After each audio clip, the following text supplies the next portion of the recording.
Hi guys, in this week's lesson I'm going to talk about Sus4 Triads and how you can use them in solos. And I'm also going to show you how they're already a part of a lot of the chords you're already playing.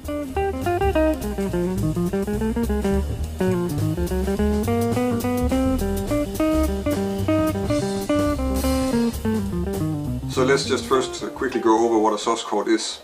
If I take my A major triad here, A, C sharp, E, I can play an A sus4 by suspending the C sharp with a D, with the fourth. So I make it into this chord, which is A, D, E, which is A sus4. The first exercise you should do with this is actually just learning all these sus triads in inversions.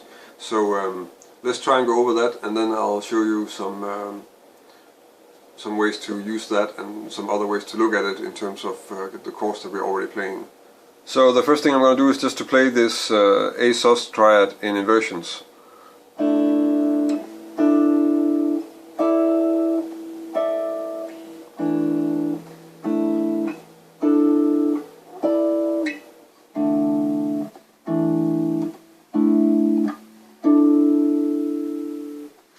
So there was three sets of strings of the A sus triad, and what you might notice is that if I have my normal A sus root position triad here, once I start to invert it, the first thing I get is, of course, the normal A sus4.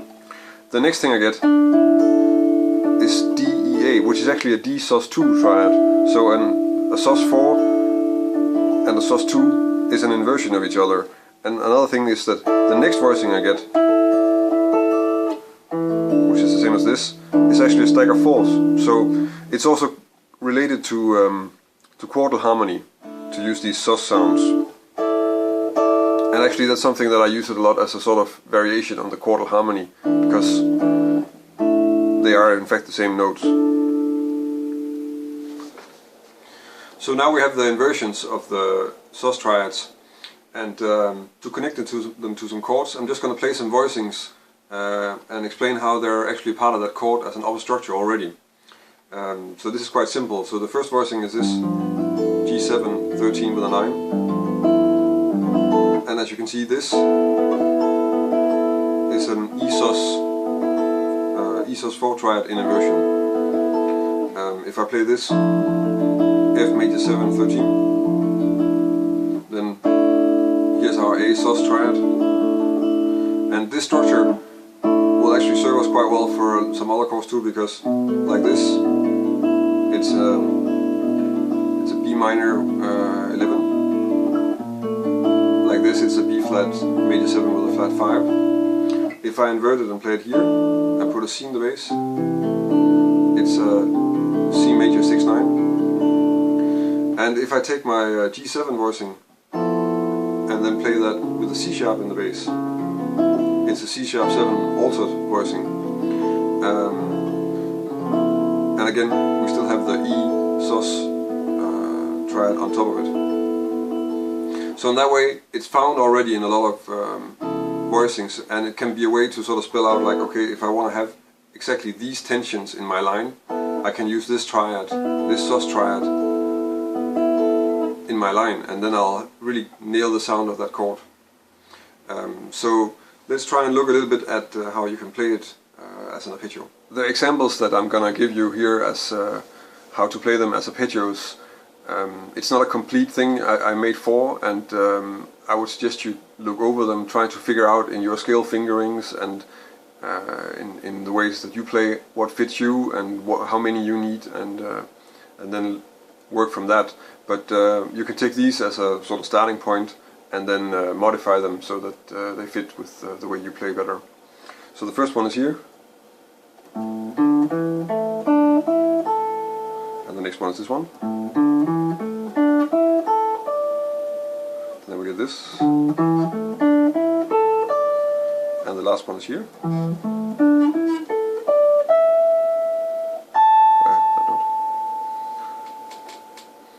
So they're fairly easy to play. Of course, you might want to leave out the stretch if you find that to be not so practical for your technique. It depends a little bit on your posture. So now let's look at some of the lines that I made using these sus chords in cadences.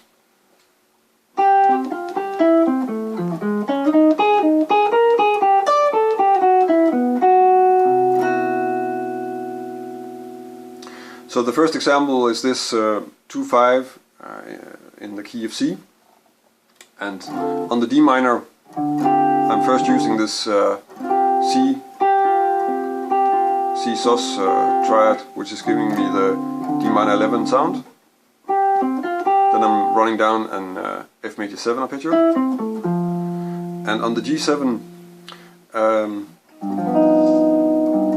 I'm playing two different things, two different sus triads. The first one is an A flat sus triad, which gives you a flat 9, a flat 5, flat 13, and then I'm playing an E sus4 triad, which is flat 13, flat 9, sharp 9,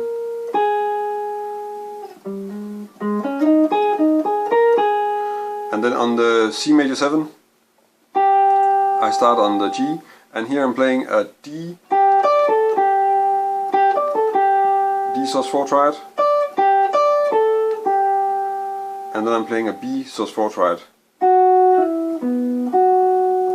ending on the F sharp, which is the sharp 11 of the chord.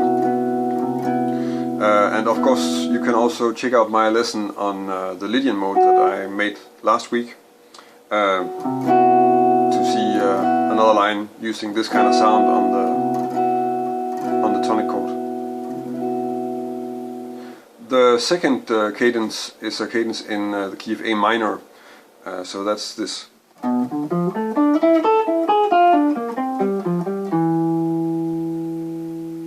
So the chords for this is B minor 7 flat 5, E7 altered to A minor 7. And the line, well, for the B minor 7 flat 5, I'm actually just playing the B minor 7 flat 5 arpeggio. Then I'm continuing up an A sus in inversion. And then on the E7 altered, I'm first playing the arpeggio of the tritone substitute, so the B flat 7 arpeggio. And then I'm running down a C sus4 triad, and then I'm resolving to the 5th of the A minor, which is an E. The final example sounds like this.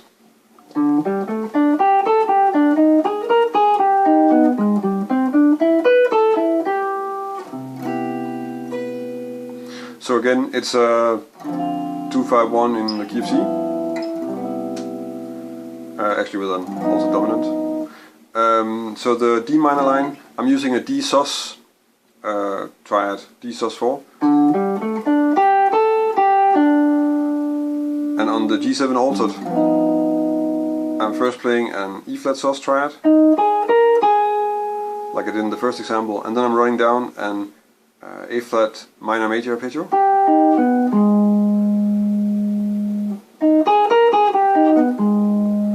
and then I'm resolving that to a G on the C major, and from that G I'm going up a G sus4 triad, and then I'm continuing up to an E sus4 triad, which I'm playing in this pattern,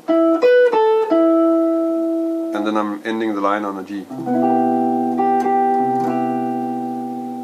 So that was a few examples on how I use the sus4 triads in my improvisations and in my lines, and also of course how they're connected to chords and how you play them on the guitar. I hope that you can use them.